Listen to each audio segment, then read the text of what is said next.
Picture a hardware store on a Saturday morning in 1960. A man walks in with his boy. The boy is 11. He has been asking since spring, and his father has been saying, "We'll see." And this morning at breakfast, his father said, "Get your coat."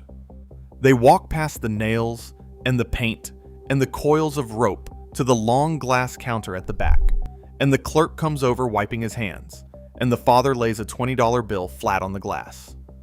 And then the thing happens that no one who lived it has ever forgotten.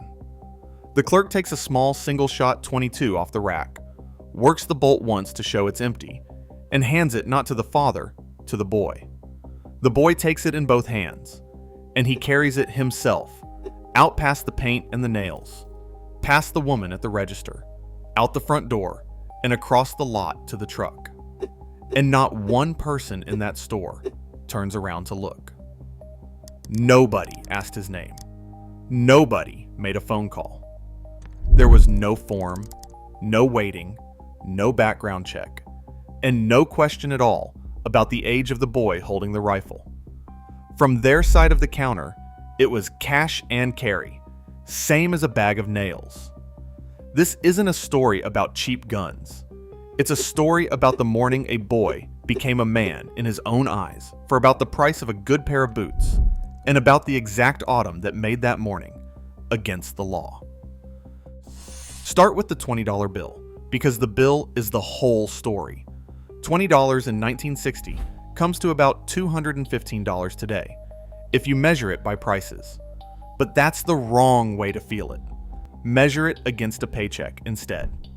A factory man that year brought home somewhere around $90 in a week. So that 20 on the glass was about a day and a half of his working life. A day and a half of standing at a machine bought his son a rifle, a box of shells, and a thing the boy would still be talking about 60 years later. So what did the 20 actually buy? A Winchester Model 67, a plain bolt-action single-shot .22. The rifle a whole generation of American boys learned on. Carried a price of $18.95 in 1960. Not on sale. That was the price. If the father wanted to spend less, he could. Sears sold single-shot .22s under its own name for around $16. Montgomery Ward sold a boys' bolt action built by Stevens. No magazine. And on some of them, no serial number at all, because there was no law that said there had to be one, for under $10. A box of 50 rounds ran about a quarter. You could buy 2 boxes and a candy bar and still get change back from your 20. And if a man didn't have $20 on a Saturday in March, he had another way. He put it on layaway. $2 down and $2 more every month. And the rifle sat in the back of the store with his name on a tag on the trigger guard until it was paid off, which, more often than not, meant Christmas morning. There are men alive right now who can tell you exactly how many months they waited and exactly what the wrapping paper looked like. But here's the part that gets left out. That rifle didn't stay in the truck, and it didn't stay in the closet. I'll get to where it went, and to the autumn in Washington that ended all of it. But if you still have the first rifle your father bought you, do me a favor and hit subscribe, because these are the stories nobody's telling anymore. That boy took the rifle to school, not as a stunt, not as a story that ended with police cars. He took it to school because his school had a rifle team and a place to shoot. Until 1969, virtually every public high school in America had a shooting club. Not the rural ones, not the southern ones. Virtually all of them, including the high schools of New York City. When a school like Denver South was built in the 20s, the men drawing the plans put a rifle range in the basement, the same way they put in a boiler room, because of course you would. Those ranges were the real thing. Partitions between the stations, target hangers on mechanical trolleys that ran the paper out and reeled it back, and a double set of doors so the noise didn't carry up into the hallways. And in New York, the boys carried their rifles onto the subway in the morning. They rode to school with a .22 over the shoulder, handed it to the homeroom teacher or the gym coach at the start of the day, went to their classes, and picked it up again in the afternoon for practice. The federal government supplied the rifles and the ammunition. And the boys who shot well shot for something. Citywide matches, with university scholarships waiting at the end of them. Read that again. A boy could shoot his way into college. None of it was a statement about anything. Nobody was making a point. Marksmanship was a school subject, filed somewhere between band and wrestling. A skill a boy was expected to pick up. The way he was expected to learn to swim and to drive a tractor, and to be somewhere on time. And the rest of the week, that rifle did what a boy's rifle did. He walked it down the road to the general store with it over his shoulder and stood at the counter loading it while the owner talked to him about the weather. He shot at cans on a fence rail behind the barn. He went after chipmunks and rats in the corn crib, and if he was lucky and quiet, he brought home a rabbit, and it went in the pot, and his mother said thank you. He cleaned it at the kitchen table on a spread-out newspaper because his father made him, every time, before supper, whether it needed it or not. That was the whole education. A boy learned what a rifle was by carrying one at 11, under a father who checked the bore and checked the muzzle and cuffed him on the back of the head the one time he swung it across somebody. Nobody wrote any of it down. It was passed hand to hand across a kitchen table, one generation to the next, and it worked. And that is what the $20 really bought. Not a rifle. A place in a long line of men who had all been handed one at about that age.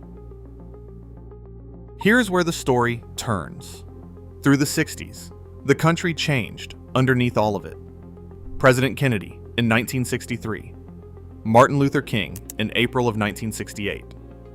Robert Kennedy in June. And on October 22, 1968, President Johnson signed the Gun Control Act. Most of what people remember about that law is the paperwork and the end of the mail-order rifle on the porch. But there was another line in it, and it is the one that reached into the hardware store on that Saturday morning. For the first time in the history of the United States, the federal government set an age: 18 to buy a rifle or a shotgun from a dealer, 21 for a handgun. There had never been a federal age before. Not in 1955, not in 1928, not ever. The clerk who handed that .22 across the glass to an 11-year-old had broken no law, because there was no law to break. After that October, he could not do it at all. And the school ranges went quiet within about a year of it. Not all at once, and not everywhere. A few of them held on into the 80s. But the thing that had been ordinary in every high school in America became the thing that had to be explained, and then defended, and then finally shut off and locked and used for storage. Notice what didn't happen. The hardware store didn't close. The glass counter was still there, and the .22s were still in the rack behind it. The school didn't close either. The range is still down there in the basement of a lot of those buildings, under the gymnasium, with the target trolleys rusted in place and boxes of folding chairs stacked on the firing line. The buildings outlived what happened inside them. So walk back up to that counter today with the same $20 bill. It won't buy the rifle. That Winchester Model 67, priced at $18.95, is a $400 rifle now if the wood is clean, and there are none being made. Winchester stopped building them long before most of the men reading this had sons of their own. And your $20 can't leave the store with anything regardless. Not without a licensed dealer, a background check, your name on a federal form, and, if the buyer is 11 years old, not at all. But go to a gun show, or sit at the right kitchen table, and you will find a man in his 70s with a plain single-shot .22 in the back of the safe. The bluing is worn through where a small hand held it.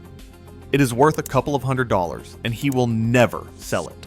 And if you ask him about it, he will not tell you about the rifle. He will tell you about walking out through the front of a hardware store carrying it himself, at 11 years old, while a whole store full of grown men didn't so much as look up. If your father bought you your first rifle, tell me in the comments what it was, what he paid, and what store you walked out of. Subscribe, and I'll keep telling these.